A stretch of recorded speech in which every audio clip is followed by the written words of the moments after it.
สิฮู้จังได้ว่าเจ้าของกล้าทุ่มเทแม้กระทั่งชีวิตพุ่นเด้มันบ่แม่นซ้ำหนึ่งเด้อนั่นแหละเริ่มแต่ทานอันแรกนี่ก็บ่แห้งแล้วทานของภายนอกยารักษาโรคอาหารเครื่องนุ่งห่มที่อยู่อาศัยทานกำลังแรงกายนี่ก็เป็นอุปปารมีทานทานกำลังแรงกายทานเลือดทานเนื้อหรืออวัยวะต่างๆตลอดถึงสละชีวิตให้เป็นทานกับธรรมใดเรียกว่าเป็นธรรมธาตุหรือธาตุแห่งธรรมรับใส่ธรรมรู้ธรรมเห็นธรรมรับใส่ธรรมทรงต่อธรรมนี่ก็ทานสามอย่างปารมีทานอุปปารมีทานแล้วก็ปรมัตถทานทานชีวิตนี่เป็นของทุกคนบ่ได้เป็นของเฮาที่เฮ็ดนี่ก็เฮ็ดให้ทุกคนบ่ได้เฮ็ดให้เจ้าของเด้มันบ่มีแนวอยากได้จักสิเอาไปหยังนี่ก็ทานแล้วศีลก็คือมีความเมตตากรุณามุทิตาอุเบกขาอยู่ในตัวของมันเองอยู่แล้วศีลนี่บ่เคยมีความคิดในการทำลายเบียดเบียนผู้ใดผู้หนึ่งเสียชีวิตและทรัพย์สินตลอดทั้งคนและสัตว์มันสิ200กว่าหรือมันสิหยังก็แล้วแต่มีใจตัวเดียวเลยนี่เท่านี้ศีลเฮาสิเว้าเรื่องศีลเนกขัมมะก็ข่มจิตข่มใจออกจากคำว่าสิ่งที่พอใจความยินดีพอใจกามุปาทานข่มใจนั่นแหละให้เห็นความอันใดที่มันเป็นโทษเนี่ยข่มเรียกว่าศีล ทานศีลเนกขัมมะก็คือการบวชก็ว่าแต่ว่ามันมีความหมายหน่อยโพดคำว่าบวชซื่อๆเลยอธิบายลึกลงไปอีกเนกขัมมะแปลว่าการข่มจิตให้ออกจากกามให้ออกจากความยินดีความพอใจในรูปในรสในกลิ่นในเสียงสัมผัสข่มบ่ให้เกิดก็อารมณ์ร้ายจังซี่ปัญญาถ้ารู้แจ้งโดยสัจธรรมแล้วโลกุตระสัจจะเป็นแบบนี้โลกิยะสัจเป็นแบบนี้และปรมัตถสัจเป็นแบบนี้ก็บ่มีปัญหาเรื่องของปัญญาแปลแบบตื้นๆแปลว่าความรอบรู้ในกองสังขารคำว่ารอบรู้และรู้รอบแล้วว่าสิ่งทั้งหลายทั้งปวงมีความเกิดเป็นธรรมดามีความดับเป็นธรรมดานี่แค่แปลแบบนอกๆตื้นๆพื้นฐานจังซั่นปัญญาวิริยะก็คือความเพียรพยายามเพียรบ่ได้เพียรเพื่อตนเพียรเพื่อผู้อื่นล้วนๆเอามันเบิดความเพียรแล้วมีแต่พยายามที่สิให้คนอื่นรู้ตามเห็นตามเท่านั้นเองขันติอดทนโดยบ่ต้องอดทนเพราะว่าเฮาบ่มีแนวแลกบ่ได้อดบ่ได้ทนกับไผจักสิตัวอดทนเอาอีหยังอดทนเอาโลบ่อดทนเอาความยกย่องสรรเสริญก็บ่มีเลยเอิ้นว่าอดทนแบบบ่ต้องอดทนเพราะว่าเฮาบ่มีจุดหมายสำหรับตัวเองบ่มีอดทนเพื่อให้เกิดความแข็งแกร่งในตนเองสิก็บ่มีฟังเข้าใจก็เข้าใจบ่เข้าใจก็ช่างสัจจะก็คือรู้แจ้งเห็นจริงตามความเป็นจริงทั้งโลกุตระสัจจะทั้งโลกิยะสัจจะและปรมัตถสัจตลอดทั้งสัจจะอันมีในกายเรียกว่าสัจยะก็อย่างหนึ่งสัตยะก็อย่างหนึ่งมีความซื่อสัตย์กับตนเองแต่ว่าตัวเองสละแล้วนี่คือความซื่อสัตย์กับตนเองก็ต้องมีความซื่อสัตย์กับผู้อื่นพร้อมบ่เคยเว้าเล่นมีแต่เว้าจริงแม้นสิเว้าหัวก็ตามจริงทั้งนั้นนั่นแหละสัจจะอธิษฐานตั้งใจมุ่งมั่นสู่จุดหมายก็คือให้ทุกคนได้รู้ตามความเป็นจริงนั่นเองตั้งใจมุ่งมั่นสู่จุดหมายที่ปรารถนาก็บ่แม่นปรารถนาเฮาเองปรารถนาให้ผู้อื่นได้เห็นได้เข้าถึงความจริงคำว่าความจริงก็คือความจริงทุกคนน่ะเกิดแก่เจ็บตายความจริงทุกคนให้รู้เท่าทันความคิดของเจ้าของเองความคิดเป็นเรื่องก่อเกิดแห่งอารมณ์ความรู้สึกเป็นเรื่องก่อเกิดแห่งภพนั่นแหละเป็นการเกิดมันนั้นจึงบอกว่าทำให้ทุกคนได้เห็นความจริงในตัวเองและให้ทุกคนตั้งใจมุ่งมั่นสู่จุดหมายในตนซะคิดคือว่าศาสตร์นี้เป็นศาสตร์สุดท้ายแล้วเมตตามันก็มีในตนของมันอยู่แล้วล่ะ เขาบ่ได้เมตตาตนเองหรอกบ่ฮู้ว่าสิเมตตาไปหยังบ่มีแนวเอา ก็ให้ผู้อื่นพึงเห็นรักตนเสมอผู้อื่นรักผู้อื่นเสมอด้วยตนให้ทุกคนเห็นการทำร้ายเบียดเบียนผู้อื่นคือการทำร้ายเบียดเบียนตนเลื่อนเมตตาถ้าพวกเขาฮักเจ้าของเองถ้าตัวเองรักตัวเองจริงๆแล้วก็ท่านจะไม่กล้าทำร้ายผู้อื่นเลยเพราะการทำร้ายผู้อื่นเบียดเบียนผู้อื่นคือการทำร้ายตัวเองให้มันถึงเมตตาจริงๆนั่นแหละสุดท้ายแล้วมันก็เดินทางเข้าสู่ว่าบ่หวั่นไหวอุเบกขานั่นเองสิ่งใดเกิดขึ้นก็สร้างบ่หวั่นไหวเพราะว่าเฮาบ่มีจุดหมายบ่มีสิ่งใดสิอยากได้บ่มีสิ่งใดสิอยากเอาใดดีมีเป็นบ่จักอย่างเอิ้นอุเบกขาสิ่งใดอุบัติขึ้นมาก็ช่างนั่นเพียงแค่ว่าสิ่งใดสิ่งหนึ่งเกิดขึ้นเป็นธรรมดาสิ่งนั้นก็ดับเป็นธรรมดาบ่ว่าจะเป็นความปรุงแต่งภายนอกก็เฮาเห็นกันเดี๋ยวนี้ความปรุงแต่งภายในคือความคิดนั่นคือบ่เอาการปฏิบัติธรรมทั้งหมดก็บ่แม่นว่าเฮาสิมาเอาอันใดอันหนึ่งบารมีทั้ง10อย่างนี่ที่ว่ามานี่ถ้าบ่เสมอกันทวนดีแล้วก็เป็นไปบ่ได้เด้อที่สิถึงทุกอย่างต้องเสมอกันทั้งเบิดคือเป็นกลางเสมอกันมัชฌิมาบ่สุดโต่งอันใดอันหนึ่งทานก็มีศีลก็มีเนกขมะก็มีเนกขมะปัญญาพิจารณาใคร่ครวญและตึกตรองถึงความเกิดถึงความดับถึงความเปลี่ยนไปถึงเหตุถึงปัจจัยมันเกิดขึ้นสิ่งนี้มีสิ่งนี้จึงเกิดแบบนั้นแบบนี้ก็ว่าไปจะวิริยะมีความอดทนในตนเองความเพียรความอดทนกับความขันตินั่นตนเองก็ต้องอาศัยสิ่งกระทบกระทั่งตัวบ่ซั่นสิฮู้จะบอกว่าเจ้าของอดทนเพื่อหยังเพียรเพื่อหยังพยายามเพื่อหยังนั่นเพื่อให้เขาถึงสัจจะคือความจริงจึงมีความอดมีความทนเพื่อสิให้เขาถึงความปล่อยวางนั่นแหละนั่นแหละต้องมีเครื่องกระทบเป็นธรรมดามารบ่มีบารมีบ่เกิดตัวบารมีแปลว่ากำลังนี่แยกออกเป็น3กำลังทางกายคือความอำนวยความสะดวกสบายความอยู่ดีกินดีความอำนวยความสะดวกสบายบ่ว่าสิเป็นเครื่องประดับประดาและเครื่องนุ่งห่มตลอดทั้งเครื่องใส่ของสอยนี่อย่างสั้นบารมีทางกายมีทุกอย่างบารมีทางวาจาคือพูดจริงทำจริงเมื่อพูดจริงทำจริงเพราะว่ามนุษย์และอมนุษย์ทั้งหลายก็ได้ความไว้เนื้อเชื่อใจเว้าสิ่งใดก็ได้สิ่งนั้นเป็นสิ่งนั้นขึ้นมาตัวออกจากบารมีทางใจนั่นออกจากตัวนี้บัดนี้กายวาจาจิต เดินว่าบารมีทางใจมันแก่กล้ามันเด็ดขาดเด็ดเดียวแล้วมันกะว่างไว้จึงอาศัยสิ่งกระทบกระทั่งตัวแนวมันนี้นั่นแหละจังว่าบ่แม่นว่าตาเฮาสิมาทำบุญใส่โทรศัพท์เดียวทุกอย่างนั่นแหละรวมแล้วบารมี10อย่างก็เพื่อให้เกิดความสงบเย็นนั่นเองเลื่อนว่าบุญทานศีลเนกขมะปัญญาวิริยะขันติสัจจะอธิษฐานเมตตาอุเบกขาเข้าสู่ความสงบเย็นเมื่อสงบเย็นภายในใจแล้วจิตมันตั้งมั่นดีแล้วมันก็เข้าสู่ความดับดับเย็นเป็นนิพพานนิพพานคือบ่แม่นแนวยากเด้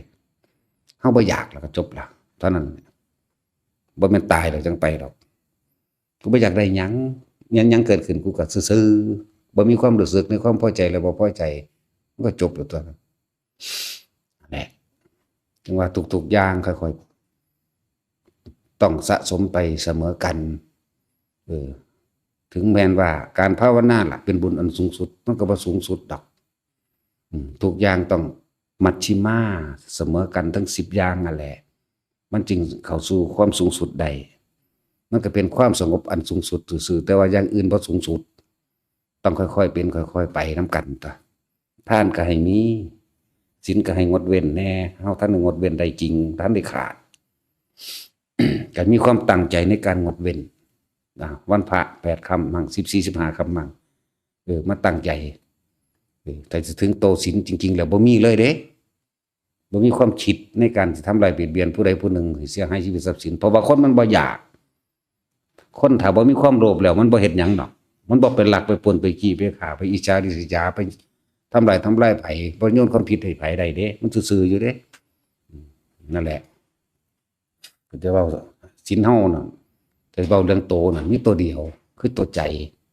ถ้าเว้าเรื่องบ่มีคือบ่มีเสียเลยพุทธะบ่มีซื่อๆอยู่ซั่นแต่ว่าทุกอย่างก็ต้องผ่านเครื่องทดสอบเพื่อว่าพวกนั้นล้วนอย่าลืมเด้อม่านนั่นน่ะเป็นดุจดังว่าบันไดเฮ็ดให้เฮาก็เหยียบขึ้นเด่นจึงว่าหมู่เพิ่นบำเพ็ญบารมีทั้งหลายแล้วในสมุทฐานทั้งหลายเพิ่นบ่ปรารถนาเลยเด้ว่าสิบ่มีม่านยิ่งมากยิ่งดียิ่งมีกำลังเยอะปัญญายิ่งหลายจักว่าเรื่องซั่นเด้เพิ่นบ่เครียดเด้แต่เพิ่นสิหาวิธีว่าสิแก้ไขแบบใดทางใดเพื่อเป็นตัวอย่างให้ผู้อื่นฮู้เห็นนำเด้บ่แม่นเอาแต่ตัวเพิ่นเด้นั่นแหละเพิ่นผ่านยิ่งกว่านั้นมาแล้วธรรมดาบ่จังว่าเฮามาคิดถึงคุณของพระพุทธเจ้าแล้ว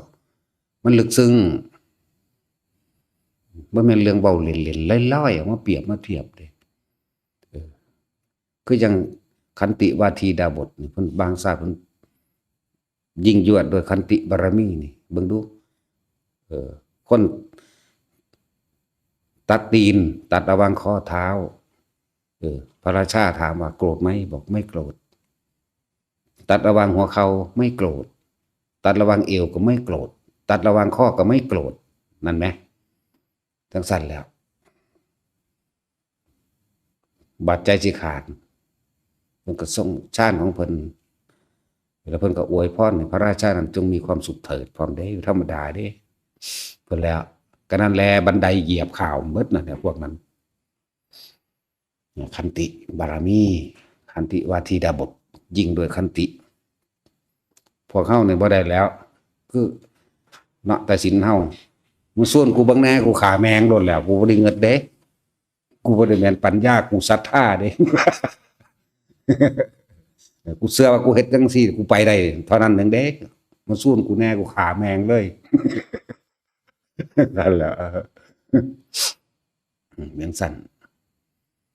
นั่นแหละมันก็ต้องเป็นไปตามยุคสมัยมันเด้อต้องรู้จักปกป้องตนเองจังซั่นแหละเฮาบ่เบียดเบียนไผดอกแต่ว่าเฮาก็บ่ยอมผู้ใดมาเบียดเบียนเฮาคือกันพอเฮ็ดแนวใดได้เฮ็ดแมงเลยจังซั่นตัวจังว่าหรือว่าอีกในแง่หนึ่งมุมหนึ่งคำว่าเมตตานะเมตตานี่ใส่กับคนพาลบ่ได้เมตตานี่เพียงใดก็ช่างกับคนเห็นแก่ตัวใช้ไม่ได้อย่าเมตตาแบบงงๆอย่าเมตตาให้คนอื่นมาฆ่าเจ้าของอย่าเมตตาให้คนอื่นมาทำลายคณะหมู่พวกที่บำเพ็ญกุศลประโยชน์เด้ต้องรักษาคนดีตัวเพ่งก็ยังว่าอยู่ผู้ช่วยรักษาคนดีคนที่เสียสละก็จังสั่นตัว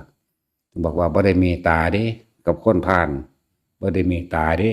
กับคนเห็นแก่โตนั่นแหละว่างให้มันเป็นตัวให้มันกลางให้เป็นสมควรซอยกับซอยบ่สมควรซอยก็ไปเลยคือพวกเข้ามาปฏิบัติธรรมเลยแต่เวลาเขาคุยกันด้วยเหตุด้วยผลต่างๆเนาะถ้าเขาคุยบ่สู่เวลาเขาปานนั้นว่าปฏิบัติธรรมบ่เห็นว่าสิปล่อยว่างหยังได้เลยนั่นคนพาลมันจะเอาคำนี้มาว่าเด้อย่ายอมมันเด้ตบปากมันเลยก็มึงบ่เฮ็ดประโยชน์อีหยังมึงก็สิมาหยังกับกูแม่นบ่ล่ะนั่นแหละเขาสิใส่คำนี้บาดนี้คนปฏิบัติธรรมนั่นย่านเขาว่าเจ้าของบ่ปฏิบัติธรรมย่านเขาว่าเจ้าของบ่ดีใจอ่อนหยวบลงเด้เข้าใจบ่ล่ะอย่ายอมเด้พวกจังซี่ปานนั้นว่าปฏิบัติธรรมมือบ่เห็นว่าสิปล่อยว่างหยังนี่เลยซั่น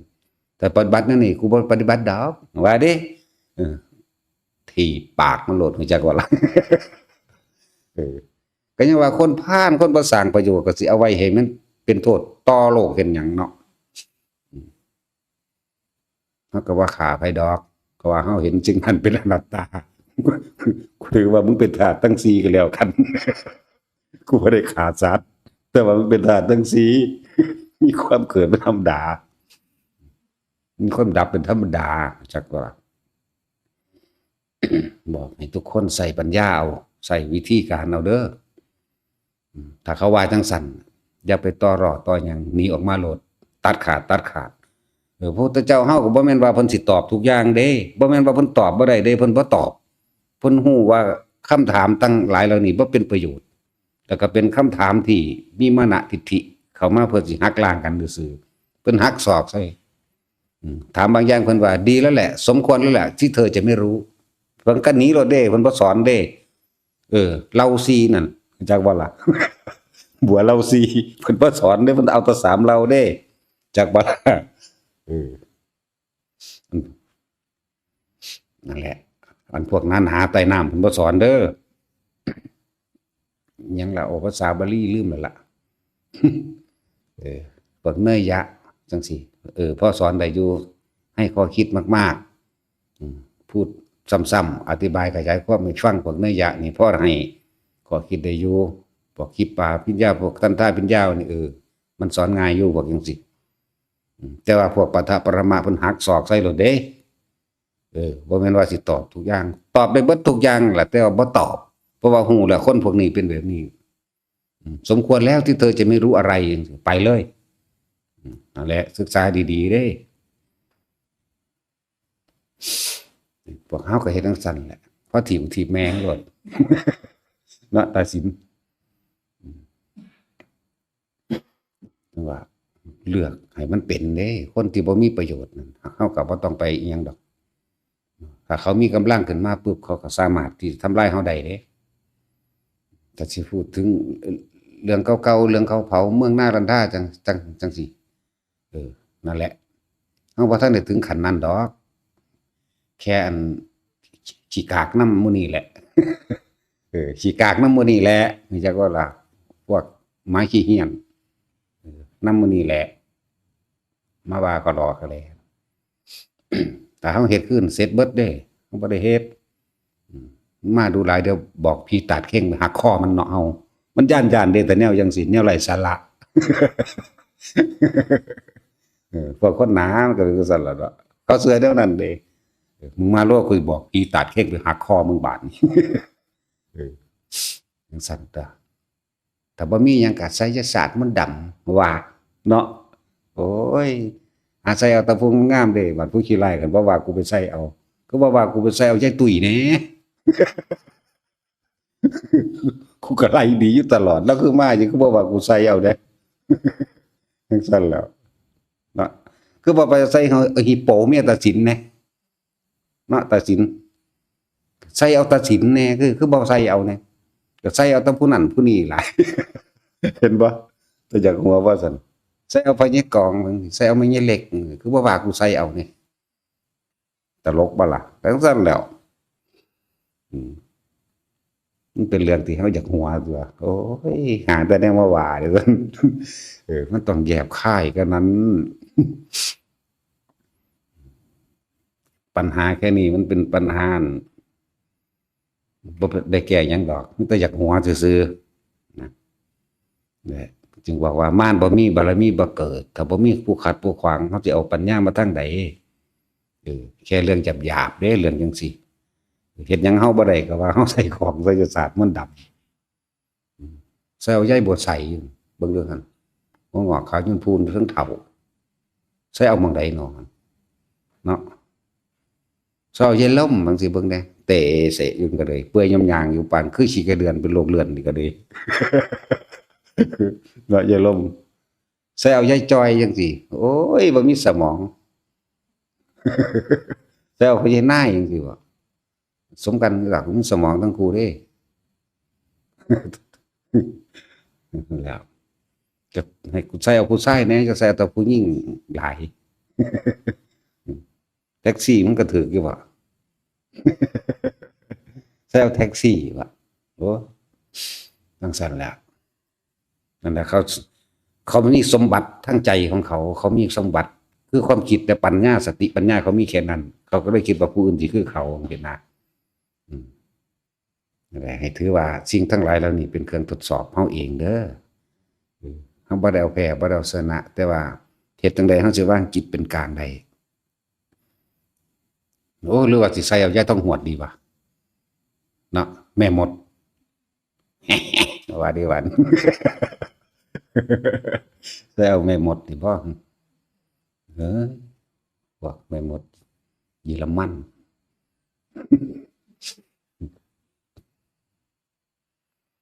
มันบ่แม่นแค่ว่าเฮาสิมาภาวนาอะแบบเอาจิตสงบอย่างเดียวเอาปล่อยวางอย่างเดียวมันก็มีอย่างอื่นเป็นเครื่องทดสอบประกอบนำ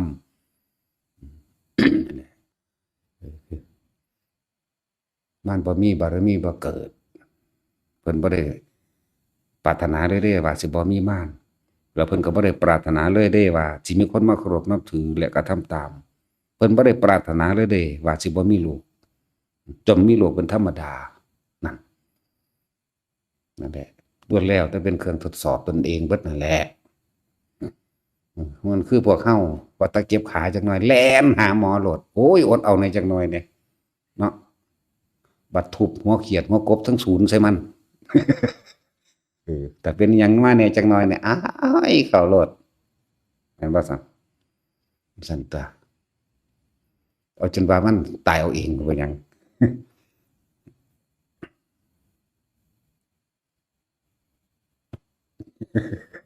หรือว่าข้านี่สู้มือเอาโลดซวยอีกแล้วพ่อกับแม่มึงมื้อใดก็โดนมื้อใดก็ด่าแต่พ่อกับแม่มันพ่อกับแม่มันก็เบิ่งอยู่หั่นแหละบ่รอดจักมื้อนะกูนี่แหละพ่อกับแม่มันก็เลยบ่รอดจักมื้อนะกูนี่ก็คือความอดทนคือกันมันก็อยู่ไปของมันเรื่อยๆถ้ามันอยู่ไป4ปี5ปีขึ้นไปมันตั้งมั่นได้ดอกเก่งกว่าตัดสินประเด็นเนาะเก่งกว่าแท็กซี่อีกแม่นบ่ล่ะมันบวชด้วยซ้ำพวกนั้นคือบ่บวชแต่ว่าเก่งเก่งซั่นแหล้วนั่นแหละจะว่าให้พวกเฮานั่น ทานก็ให้มีศีลก็ให้งดเว้นตราบใดที่ท่านได้เป็นศีลเต็มโตบริสุทธิ์ก็ต้องมีความงดเว้นในตนเองตั้งใจนั่นแหละเจตนาในการมื้อนี้กูจะว่าขาเป็ดขาไก่ขายุ่งขามดขาแมงกูจะบ่เฮ็ดนี่เอิ้นว่างดเว้นเจตนาตวิรัตตั้งใจงดเว้นอันนี้แต่คนเฮ็ดจนชินแล้วมันบ่ได้งดเว้นหยังมันซื่อๆอยู่มันสิบ่มีความคิดในการฆ่าเด้บ่มีเลยการฆ่าการเบียดเบียนการทำลายมื้อนี้เสียชีวิตทรัพย์สินสัตว์ก็มีเด้หั่งมันเด้ซั่นคือหั่งมิมจังซั่นแหล้วไข่มดแดงก็ทรัพย์สินมันตัวหั่งมดแดงนั่นแหละมันบ่มีเลยทั้งคนและสัตว์เสมอกันเบิดมันจึงสิเป็นตัวบริสุทธิ์อันนั้นเฮาบ่ทันถึงมื้อหันก็ขอไว้งดเว้นไปนั่นแหละเฮามาภาวนานี่ก็บ่แม่นว่าเฮาตัดสินมานั่นอย่างเดียวอย่างเว้าเรื่องการตกค้างต่างๆสิแต่เฮาบ่เข้ามาสู่สัมมาทิฏฐินะนี่ แม้นเฮาทันได้ละหยังได้ก็ช่างเถิดแต่ว่าการท่องบนสาธยายคำสอนพุทธเจ้าไว้ได้อย่าลืมมันต่อข้างบนได้ถ้าคนบ่มีมันต่อข้างบนบ่ได้เด้ต่อข้างบนบ่ได้เด้อพวกอันบ่มีพุทธธรรมสงฆ์แต่ว่าเขาทำความดีบางทีเขานึกถึงการได้ช่วยเหลือคนตกน้ำได้แจกเสื้อผ้าได้ให้อาหารเขาตายปุ๊บเขาไปเป็นเทวดาบัดนี้มันมีแต่ความสนุกสนานเพลิดเพลินเลยพวกเทวดาบัดนี้ถ้าเฮาสิเอาธรรมะตัวนี้ไปแสดงปุ๊บเขาบ่เข้าใจเขาบ่รู้เรื่องมันมีแต่ความสุขข้างบนนั้นแต่ว่าถ้าพวกเฮาได้สั่งสมพระสูตรใดพระสูตรหนึ่งท่องบนสวดมนต์สาธยายของคำสอนพุทธเจ้าไว้ได้คล่องปากขึ้นใจดูแกงแท่งตลอดด้วยความเห็นเป็นอย่างดีแต่ว่าเฮ็ดบ่ทันใดๆจักว่าล่ะมันลงข้าวโพดดอกมันลงนั่นน่ะแต่ว่ามันบ่อาจสามารถท่านตัดได้สามารถที่สิฟังธรรมเที่ยเดียวก็บรรลุได้เลยคือกันแล้วนี่ก็ว่าเฮาเฮ็ดทุกอย่างเฮาบ่ได้เอาอย่างใดอย่างหนึ่ง ท่านเฮาก็ให้มีท่านก็จะบางผลในท่านจะมีจิตผูกพันในผลแห่งท่านจะมุ่งการสังสมในความอยากอายุยืนมั่งจักให้ผู้อื่นบ่มีโรคบ่มีภัยพร้อมนี่มันไปขอเอาว่านี่ละเอิ้นว่าสังสมตัณหาความอยาก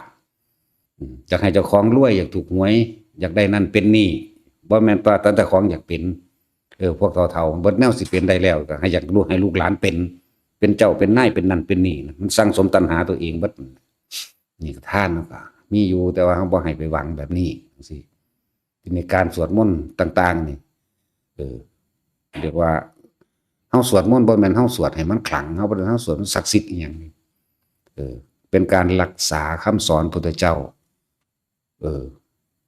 ที่พวกเฮามาทำวัดแต่ละมื้อล้วนแล้วแต่เป็นการแสดงธรรมแทนพระพุทธเจ้าเด้เพราะว่าคำสอนต่างๆนี่บัดนี้หมู่เทวดาทั้งหลายเขาฟังเด้ภูมิเทวดาลุกขเทวดาเขาฟังเด้เขาก็ได้ไปเรื่อยของเขานั่นแหละบางพวกก็บรรลุไปเลยก็มีเด้น่ะจึงบอกว่าพวกเฮาน่ะผู้ใดสวดได้ก็สวด คือเฮาหาเครื่องอยู่ของเฮาเองท่องธรรมจักรได้อนัตตลกนัได้หรืออธิตปริยยสูตรได้หรือมงคลสูตรรัตนปริตต่างๆล้วนแล้วถ้าเป็นคำสอนให้เป็นความปล่อยความว่างเบิดเด้มีจุดหมายในความปล่อยว่างเบิดเด้ของพระพุทธเจ้าเฮาที่เพิ่นแสดงออกมานั่นแหละสว่าเฮาไปตกข้างอยู่ในสวรรค์อันใดอันหนึ่งบางที่บ่ว่าคาคกข้างเด้บางที่เฮาตายโดยหลงลืมสติอาจจะคิดถึงทรัพย์สมบัติใดอันหนึ่งมันไปสู่ยมโลกพญายมราชถาม5คำถามหมดเด้บ่แม่นน้อยๆเด้มันบ่ม่วนๆซำเด้บ่ได้เป็นตาย้านเด้น่ารักบ่ได้มีเขาตาแดงบักใหญ่บ่ได้โตบักใหญ่ดำๆคือเฮาเห็นนุ่งผ้าแดงถือหอกบ่แม่นแบบนั้นผู้บักงามพุ่นพอคุณเอ๋ยมั่งพระนายเอ๋ยมั่งถือเวลาเพิ่นเว้ากับพวกผู้ชายพวกผู้หญิงเพิ่นก็เว้าม่วนๆตัวน้องหญิงมั่งน้องนางมั่งเด้เจ้าเคยเห็นคนเกิดบ่เจ้าคิดแบบใดจังซี่ตอบบ่ได้เจ้าคือคนแก่คนเฒ่าบ่เจ้าค่อยซอยเหลือคนบ่เจ้าเคยทำบุญอันนั้นนี่บ่ถามไปเด้บางคนนึกได้ว่าพุทโธพุทโธพุทโธขึ้นมาเพิ่นเฝ้าให้หนีขึ้นไปสวรรค์ทันทีเด้เพิ่นบ่ได้ให้อยู่เด้พุทโธก็ได้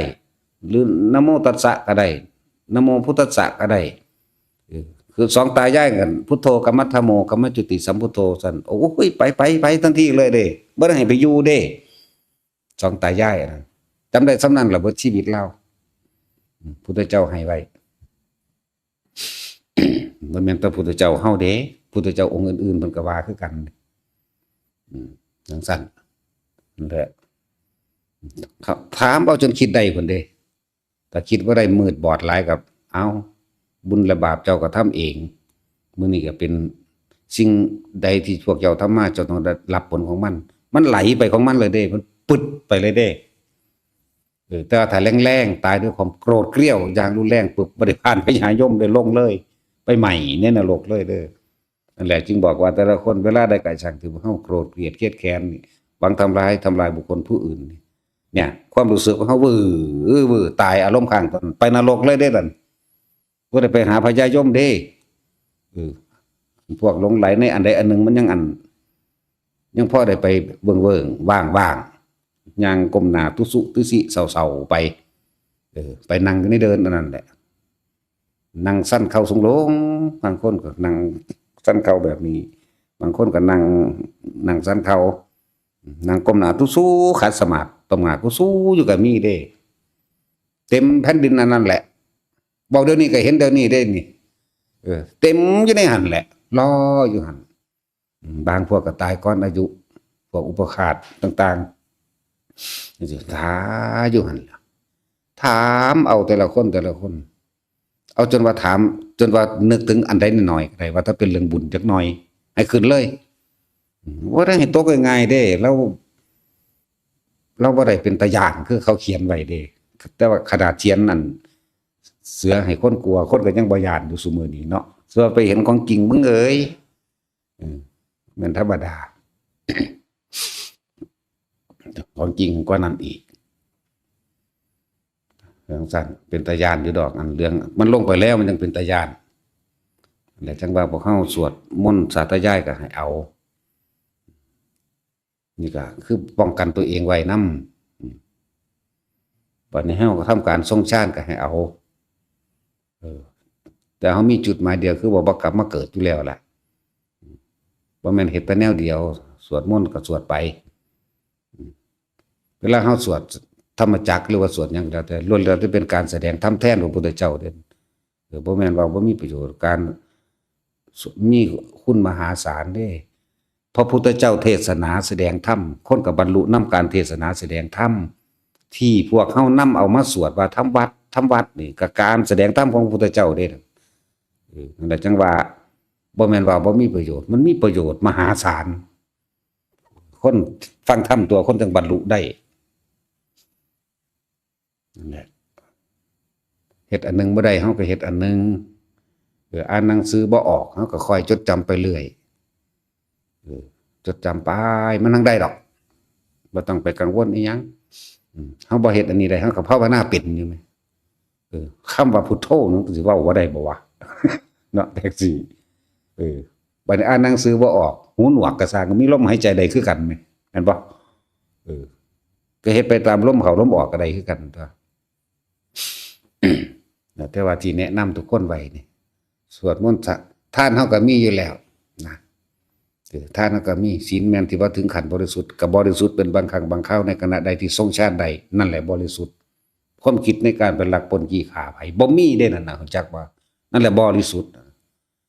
ถ้าเฮาทรงฌานอยู่นั้นเฮาเห็นนั่นขี้เข็บแม่งอดแล่นผ่านไปอยู่มันบ่ได้คิดนำแต่ว่ามันเห็นอยู่เด้ขี้เข็บแม่งอดแล่นไปก็เลยงูเง่อมันนั่นน่ะเดี๋ยวมันขึ้นมาหาเฮาตัวนอนอยู่มันก็ยังมาตุดำข้างหันไปเอ้ามึงขึ้นมาหยังกูตื่นอยู่เด้เบิ่งดูกูตื่นอยู่เด้ว่าซั่นลงไปแหมมันก็ลงไปอยู่เด้ล่ะว่าย่านบ่ย่านจังซั่น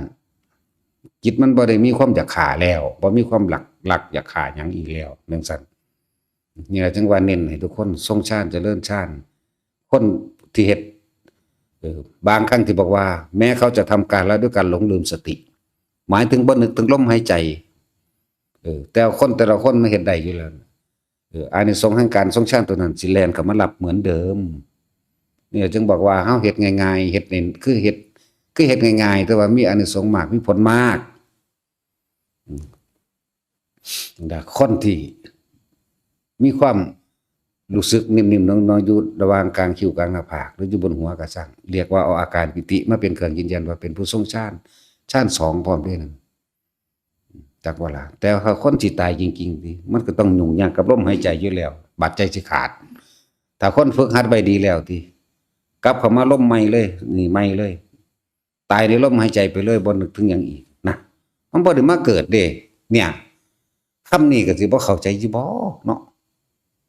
เป็นซั่นแล้วเป็นแต่คนบ่ฮู้ยินถ้าผู้ใดฮู้หนวกก็บอกติสิอันซื้อหูทิพย์มาให้ดอก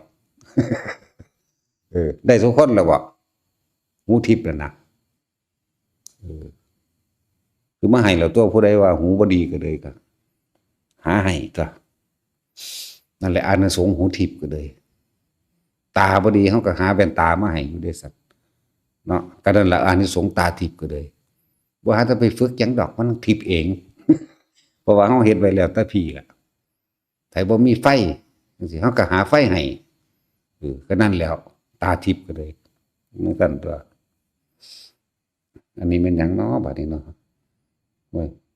ดูบักห่านึงเป็นแนวใดคือเอาซุมื้อแต่ถึกซุมื้อตาจินปุ้นพ่อกับแม่มันอันหัวใจวาบไปวิวมาอยู่ได้บ้านพุ่นล่ะหัวเราะกันกิ๊กๆๆๆกันเอ้ยบักห่าอีห่าเอ้ยตึกด่าทั้งพ่อทั้งแม่ทั้งผัวทั้งเมียมันนั่นแหละมันนั่งเบิ่งอยู่เด้นั่นแหละเอาทุกอย่างอันใดที่มันเป็นประโยชน์ต่อผู้อื่นเฮ็ดเบิดนี่แหละเครื่องหนุนทรงเฮาเบิดนั่นแหละทั้งเบิดนี่เฮ็ดบ่ได้เอาเด้เฮ็ดนี่เฮ็ดเพื่อบ่ได้เอาเด้นี่เฮ็ดซื่อๆเฮ็ดซื่อๆเฮ็ดเฉยๆเฮ็ดไปเลยอันใดที่มันเป็นประโยชน์ต่อ ต่อมนุษย์ก็ดีต่อสัตว์ก็ดี ทั้งมนุษย์และอมนุษย์เฮ็ดไปเลยบ่แม่นว่าเฮาต้องสิมานั่งเข่งแต่ภาวนาอย่างเดียวมีอานิสงส์มากอานิสงส์สูงจังสิมันบ่กินข้าวบ่เดี๋ยวนี้ก็ต้องกินข้าวมันก็ต้องห่มผ้าเวลามันไข้มันป่วยมันก็ต้องกินยาเป็นธรรมดามันก็ต้องอาศัยรถแล่นไปโรงพยาบาลเนาะก็เลยว่าอย่าสุดโต่งเด้อเฮ็ดไปอันใดเฮ็ดได้ก็เฮ็ดไปอันนั้นแหละอย่าไปยืนยันตัดสินว่าอันนี้สูงกว่าอันนี้ต่ำกว่าบ่แม่นเสมอกันเบิดบารมี10ถ้ามันบ่เสมอกันมันก็เป็นไปบ่ได้ต้องเสมอกันนั่นแหละ มีแต่ภาวนาอย่างเดียวบัดหิวข้าวมามันจะไปหากินไสเนาะบ่แม่นเด้มันสิไปนั่งอยู่นั่นความเป็นจริงของมันไปหิวข้าวคือกันเด้ มันก็หนาวคือกันเด้บาดมันออกมาแล้วมันหนาวเด้มันก็หนาวมันก็ร้อนหิวบางทีมันยางมืนล่มมันก็มีบาดเจ็บก็จากใส่ยาคือกันเด้เนาะนี่ความจริงมันเป็นจังซี่เด้มันแม่นจินตนาการเด้อย่าลืมว่าอานิสงส์การสวดมนต์มีมากเด้อเป็นการทรงธรรมคำสอนพระพุทธเจ้าคนเด้พวกเฮาการสวดมนต์นั่นน่ะเฮาบ่ได้เข้าใจความหมายลึกซึ้งนี่พระพุทธเจ้าแสดงธรรมนี่คือเฮาแสดงอยู่เดียวนี้แหละคนก็ได้รู้ความจริงหลายอันหลายอย่างบัดนี้เฮาเพิ่นตายแล้วเฮาก็ได้เอาคำสอนเพิ่นมาสวดเดินสวดมนต์ซื่อๆเด้ที่จริงเฮาแสดงธรรมของพระพุทธเจ้าเด้แต่เวลาเฮาสวดนั่นน่ะพวกอัตภาพที่สองพวกเทวตาทั้งหลายเขาเข้าใจเด้นั่นมันเป็นภาษาใจแล้วที่เฮาสวดไปภายใดๆก่อนกับมารดาและบิดานั่นแหละปู่ย่าตายายเป็นอันดับสองแล้วก็ค่อยๆเคลื่อนออกกว้างไปตัวในเบิ่งในอันอย่างละอุลัมพนสูตรเด้อเป็นหยังพระพุทธเจ้าจังให้หมู่ภิกษุทั้งหลายสังคีตะคือสวดขึ้นหรือสาธยายขึ้นพร้อมกันสวดคำสอนเพิ่นเองนั่นแหละเรียกว่าทบทวนคำสอนสาธยายคำสอนพุทธเจ้าทบทวนคำสอนพุทธเจ้าใน15ค่ำเดือน7นั่นนะมีมือเดียวเท่านั้นที่ซอยมารดาบิดาเขาได้ในชั่ว7ชั่วโคตรจากบาลาแล้วเพิ่นก็ให้ทุกพระสงฆ์ทั้งหลายเหล่านั้นสาธยายธรรมสาธยายไปหยังนี่ตั้งที่พุทธเจ้าก็มีอยู่เอาก็สาธยายหรือว่าสวดเพื่อส่งผลกุศลผลบุญตัวนี้ให้กับมารดาบิดาได้นั่นนะมันต้องออกจากเป็นการกตัญญูโดยในตนเองพร้อมได้คิดว่ามันเป็นของหน่อยได้มีอานุภาพมากส่งผลคนเฮาที่มีความรู้อหยังต่างๆก็เกิดจากการเรียนตัวแม่นบ่ซั่นที่เพิ่นเว้าในสุตตมยปัญญาการได้ยินได้ฟังนั่นแหละทำให้เกิดการรอบรู้ในกองสังขารตัวทำให้เกิดความรู้ต่างๆเกิดขึ้นคือการได้ยินได้ฟังเดินสุตตมยปัญญาสุตตะจริงๆมันก็โสตะแต่หมายถึงหูหูมันได้ยินเสียงที่เพิ่นแสดงด้วยสุตะจริงๆมันโสตาปฏิยังคะตั้งใจฟังน้อมฟังแล้วก็พิจารณาตามบัดนี้ก็ได้บัดนี้เฮาเอาบทใดบทหนึ่งมาแสดงให้ฟังเดินว่าสุตตะการได้ยินได้ฟังนั่นแหละทำให้เกิดปัญญาคือเฮาไปเรียนหนังสือนั่นแหละตะกี้บ่จักดอกเกยกอไก่ขอไข่ในเล่าเห็นบ่ซั่นไปเรียนเด้ล่ะก็นั่นแหละสุตตะมันจะปัญญาก็เลยมันจังมาผสมกอไก่ขอไข่ได้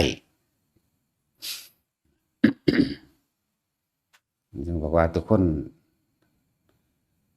อันใดเฮาท่องจำได้เฮาก็ท่องจำไปเป็นเครื่องอยู่แต่ละอันแต่ละอย่าง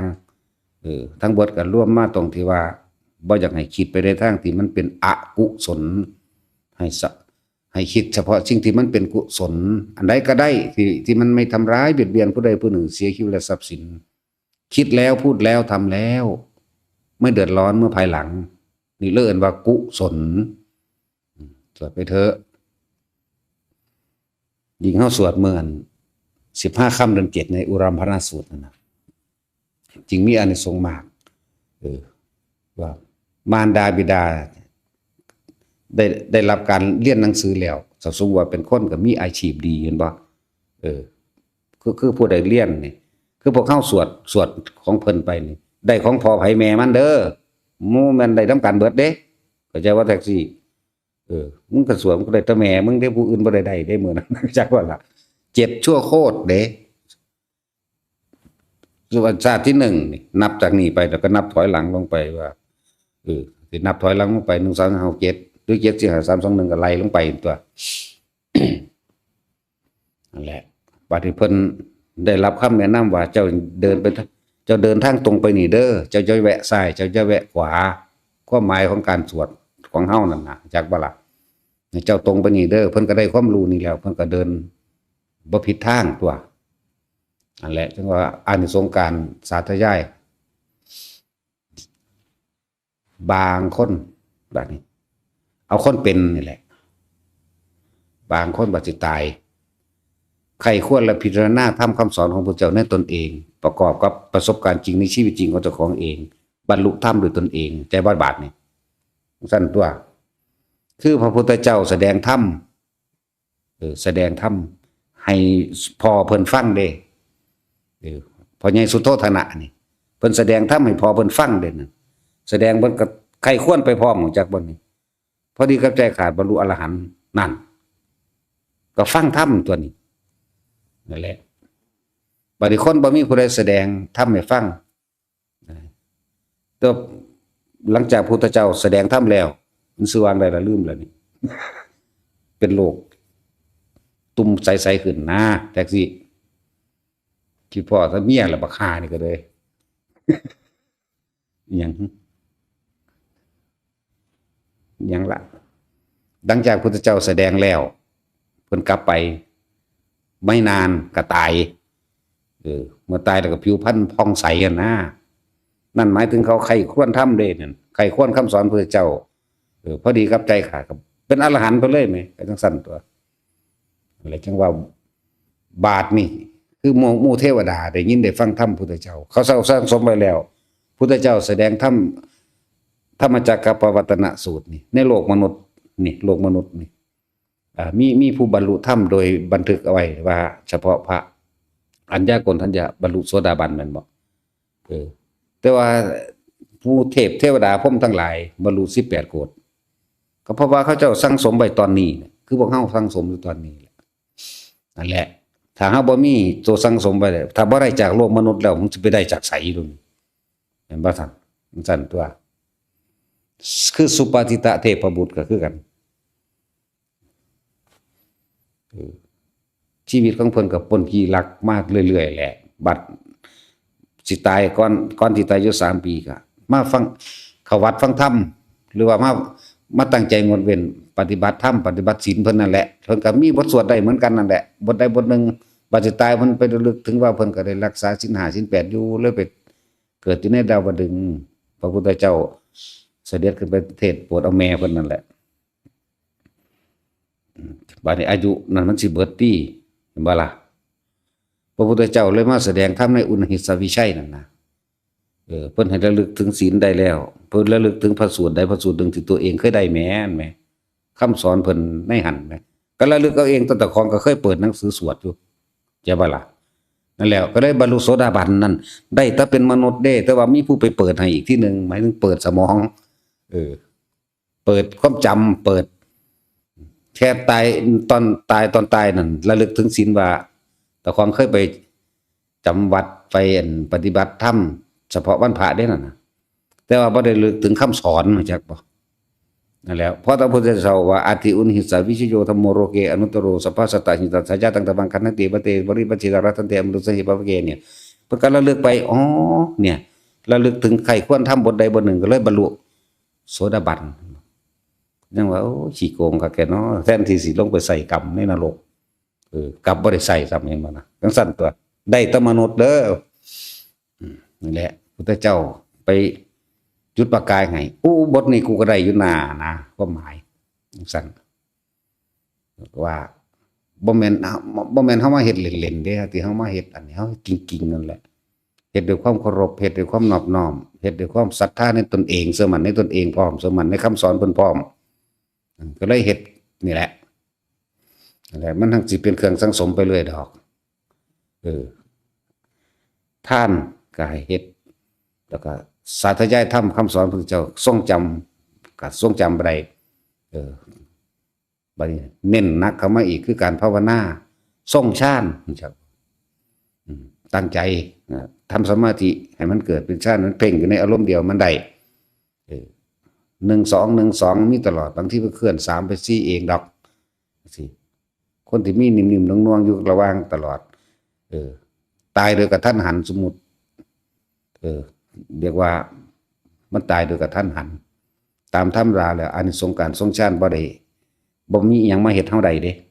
ในขณะที่เฮาทรงฌานอยู่แต่ว่าโดยมันเบิดอายุของมันเองตายกระทันหันโดยอันใดอันหนึ่งปึ๊บแต่ว่าบ่ได้นึกถึงลมหายใจบ่ได้ใครควรทำบทใดบทหนึ่งก่อนตายคนพวกนี้ไปพรหมโลกเด้เลือกเอาเลยซ้ำแหมจักบ่ล่ะพวกทรงฌาน1 อัน 2อยู่นี่แต่นี่เอื่นว่ามันเบิดอายุรกรรมมันเบิดอายุของมันเองตามธรรมดาสิให้ตายโดยอุบัติเหตุหรือตายด้วยอันอื่นบ่เป็นเด้แต่ว่าโดยมันเบิดอายุของมันเองตัวเองนั่นแหละโดยวิธีใดวิธีหนึ่งก็จังเถอะเพราะว่าทรงฌานไปเรื่อยๆตามธรรมดาแล้วฟ้าผ่ากับผ่าบ่ได้เด้ถ้าบ่เบิดอายุอยากว่าถ้ามันเบิดอายุกับฟ้าผ่าเปรี้ยงตายเลยแต่บ่ได้นึกถึงลมหายใจถ้าพวกเป็นปกติมีทรงมาตลอดแล้วนึกเข้าถึงลมหายใจได้พวกนั้นจะว่าได้อนาคามีแต่บางคนโดยปกติใครควรทำอยู่ตลอดแล้วก็ว่างลงก็ตายโดยลมหายใจอีกอรหันต์เลยจังซี่นะแต่ว่าพวกตายโดยเบิดอายุยังล่ะเบิดอายุไขของมันเองแต่ว่าสิโดยเหตุของฟ้าผ่าเปี้ยงตายเลยไปเป็นพรหมบ่เป็นพรหมสั่นๆเด้พรหมใหญ่เติบบักหลายสั่นอยู่เด้จาก11นับลงมาหาเลือกเอาบ่ต่ำกว่าสั่น3ก็แล้วกันมหาพรหมสั่น3อย่างสั่นมันสิอยู่ในอภัสราพุ่นสั่น5สั่น6สั่น6พุ่นตัวสั่น6ขึ้นเด้พวกทรง2อยู่ตลอดนี่แหมคือพวกขับรถนี่น่วงๆขึ้นรถจังซี่นะ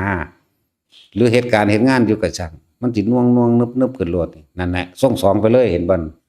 ความคิดเฮาบ่ได้ไปมีหม้องติดได้นั่นรู้จักบ่นี่ความคิดเฮาบ่ได้ไปหาบุคคลสัตว์สิ่งของบ่ได้ไปคิดถึงไผมันจังขึ้นอาการปิตินี่เกิดขึ้นทันทีเลยปิติสุขเอกคตานั่นน่ะเกิดขึ้นเลยโลดแต่ความรู้สึกย่างไปนำทางจังซี่มันก็เกิดขึ้นเลยนั่นน่ะบางทีไปตำมันของ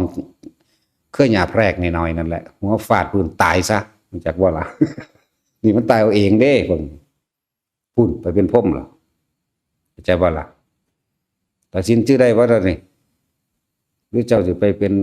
ขี้เกียจหรือแมงมุม ชื่อได้หยังบ่แล้วมีแต่สิพาคนไปขายยางพุ่น เขาโทรเรื่องว่าให้ยางไปเด้อเลยคิดต่อเนื่องไปเลยเด้นั่นนะครับรถพาเฮาสิไปขายยางพระยนต์30กว่ารถแม่งเอาไปขายยางจังได๋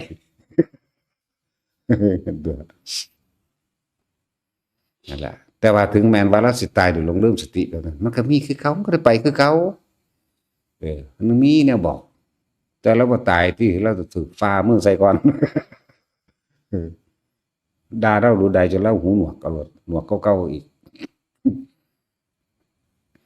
แล้วชื่อไวโรดไผก็ดี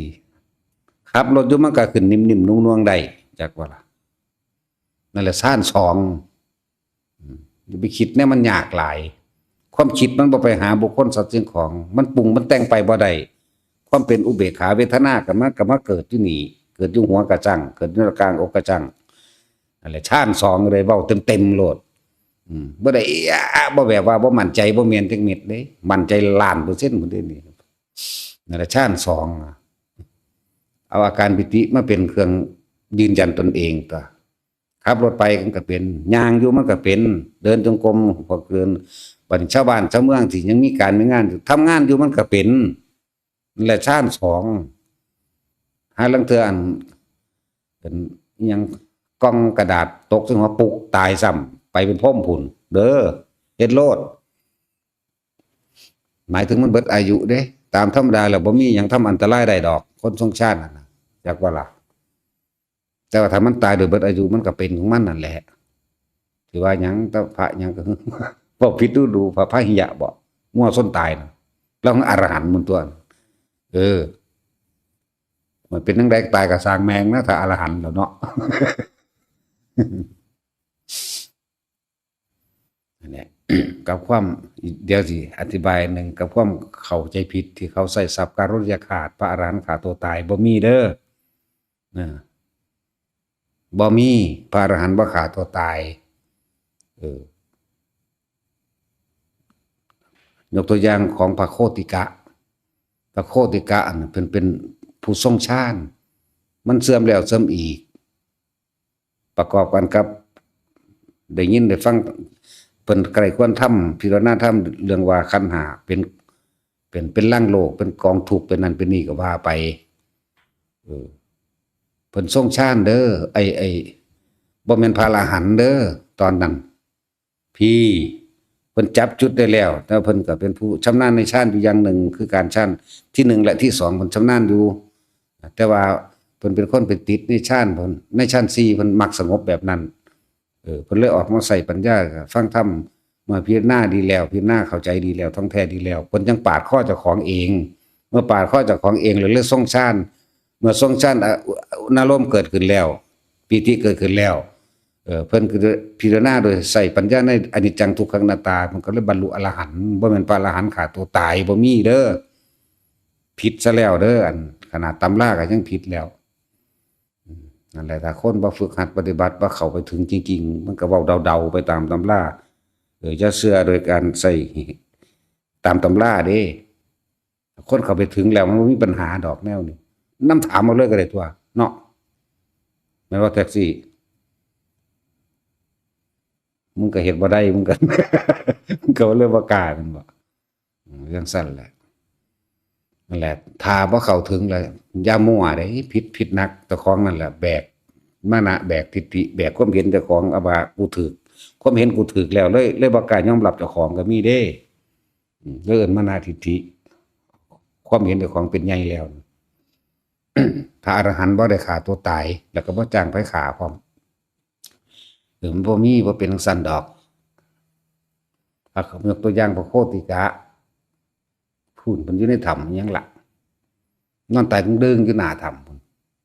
ม่านแล่นหาดวงจิตดวงวิญญาณของอันพระโคติกะหาจังได๋ก็บ่เห็นสิเห็นได้จังได๋เพิ่นบ่มีหม้องเข้าไปติดไปเกาะหรอแม่เข้าใจบ่ล่ะความคิดน่ะนะบ่คิดไปติดไปเกาะหม้องใดว่าง่ายๆบ่คิดถึงบ้านบ่คิดถึงพ่อบ่คิดถึงแม่บ่คิดถึงลูกถึงเมียถึงผัวบ่คิดถึงทรัพย์สมบัติที่มีอยู่บ่มีความคิดถึงอีกแล้วบ่เอาแล้วปล่อยวางแล้วมันสิไปตามเห็นอยู่หม้องใดเดี๋ยวนี้มันบ่มีหม้องติดใจว่าระบาดนี่นั่นแล้วนิพพานเพิ่นเข้านิพพานแล้วมารผู้มีบาปเจ้าว่าแม้นเธอสิหาเพียงใดก็ช่างเถอะก็ไม่อาจสามารถเห็นบุตรแห่งเราตถาคตโคติกะได้เข้าสู่นิพพานแล้วนั่นจิตเพิ่นบ่ไปติดหม้องใดแล้วบ่คิดถึงหยังแล้วว่างนี่ไผสิไปตามหาพ่อความว่างเนาะผู้นั้นก็ต้องว่างตัวมันหลายโพดดอกอันตำราเขาแต่งของมันมานำฮอดนิพพานก็มีโอ้ยเนาะโดยเฉพาะตำราจีนมีเบิดเอาโลด ม่านนำหาอยู่นิพพานก็มีจังซั่นแล้วมั่วตัวไปเบิดเนาะเดี๋ยวจึงเดี๋ยวก็จะพึ่งไปเชื่ออย่างง่ายๆโดยตำราเด้อฝึกหัดปฏิบัติเอาซะก่อนคือการเว้ากันเรื่องเห็นผีเห็นเทวดาจังซี่มีแสงก็แบบนั้นแบบนี้มันบ่ได้มีแสงดอกคือคนนี่ล่ะแม่นบ่ล่ะแท็กซี่มันเคยเห็นหรือยังที่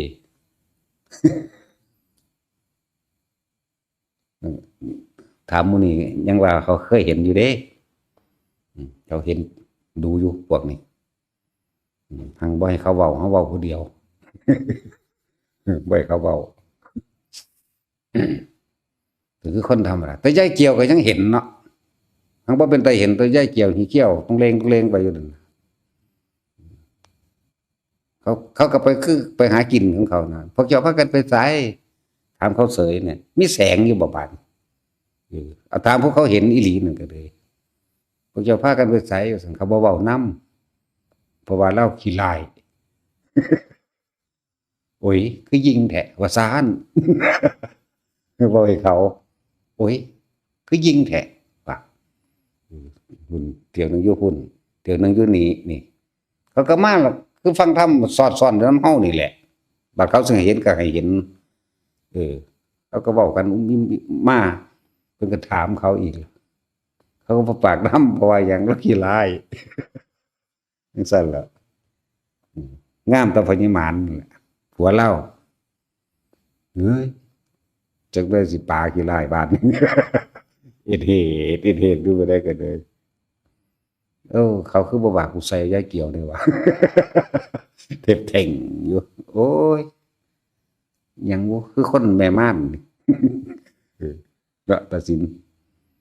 ว่าก็ได้เจ้าเพราะว่าเมียเจ้าก็คือกันกับเราล่ะจักไผเป็นไผคือกันเขาก็ว่ากันใส่เอาจักเทื่ออีปูกันเลยสั่นแล้ว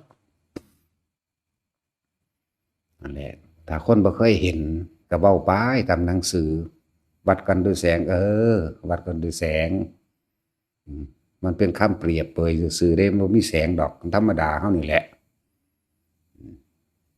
ธรรมดาแต่ว่ามันเห็นในความมืดทางบ่แม่นแสงออกแบบคือหลอดไฟบ่แม่นแบบนั้นคือจังเขาย่างมาเขาก็เห็นโลดก็ย่างมาเป็นธรรมดานี่แหละเห็นมาแห่งซุมื้อแหละก็ของเป็นปกติเว้ยเห็นคือคนนี่แหละสิมีหยังเฮาสิย้านไผมันสิย้านไผมาว่าผู้เห็นคือกันมันบ่มีผู้ว่ากันเด้ผู้บ่เคยเห็นที่สิว่าเอาตามตำราเนาะซั่นล่ะถามหลวงพี่ได้ว่าเขาเจ้าเห็นเรื่อยๆอยู่ธรรมดาแหละออกมา2คน3คนนั่งแล้วอุ้มลูกเบิ่งรถแมคโครอยู่หั่นมันบันไผซั่นพวกนั้นคือบ่ได้ปฏิบัติหยังมันคือเห็นพวกมาเปิดเพลงอยู่ในนี่มันคือพากันฮ้อไปนอนพุ่นซั่นมันเห็นแบบใดมันเห็นเปื่อยตี้หนีมาตลอดกับพวกไปมุงหลังคาพากันกินเหล้าอยู่ในอันดอนไลเลยซั่นคือว่าเมื่อส่งกันแต่ดึกๆคุณแต่คนธรรมดาเนี่ยได้หยังมาเว้านำแต่ว่ากระพริบตาหน่อยนึงหายโลดเนี่ยสั้นๆเลย2คนอยู่หั่นก็เลยมันเฮาไปอันใดก็มาสุญญามหมดแหละเฮาก็สูบยาไล่เอาคือยุ่งนี่พวกนั้นเห็นอยู่บ่นั่นบ่เห็นโอ้ยพวกตาทั่วขี้ร้ายคักแหละพอเห็นได้แล้วล่ะมา2ปี3ปีแล้วมาอยู่นี่มันคิดหาแต่ผู้สาวอ่ะสั่นเลยสั่นละคนบ่มีบุญ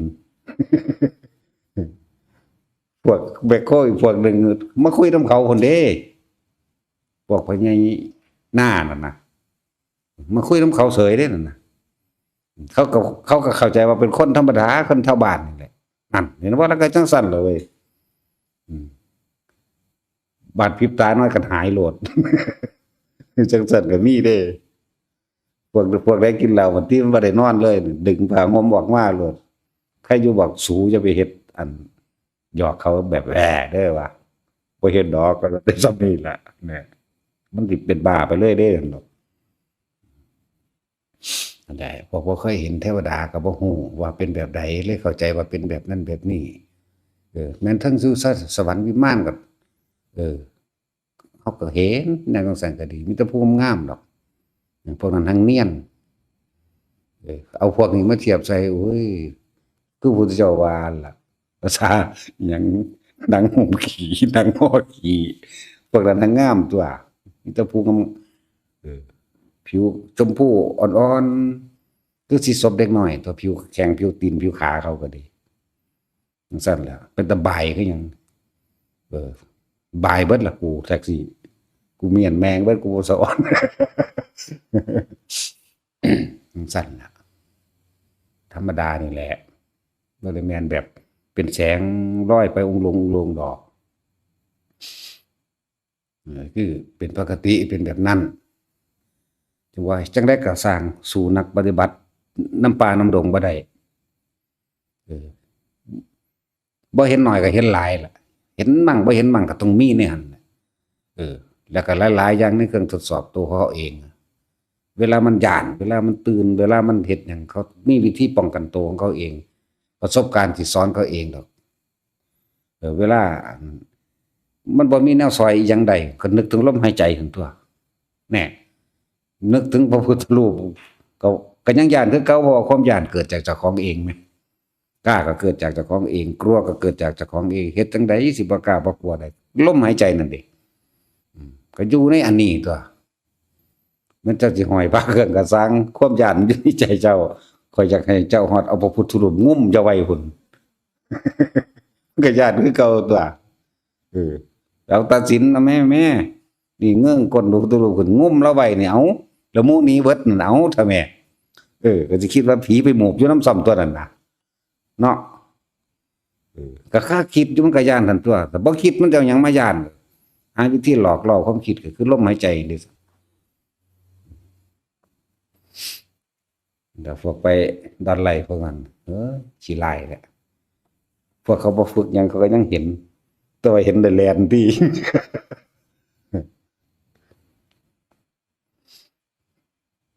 ผีพวกข้องก็เห็นผีพวกข้องคือกันเห็นอย่างดีเด่นโอ้ยผีก็เห็นแต่ผีนั่นล่ะคุณผีพวกข้องยาวันหน้าเนี่ยตอนนี้ยังอยู่กับฉันอยู่เลยนั่นแหละที่คุยกับฉันตอนเนี้ยเดินตามตูดหลวงพ่อเนี่ยว่าดิโอ้ยผีพวกข้องผีกับผีคุยกันเนี่ยเขาว่าอัน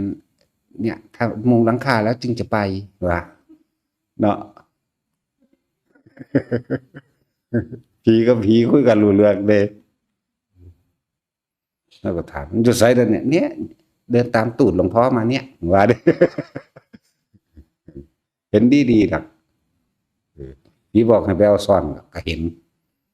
ซ่อนอันเดียวหนึ่งโอ้ยยาก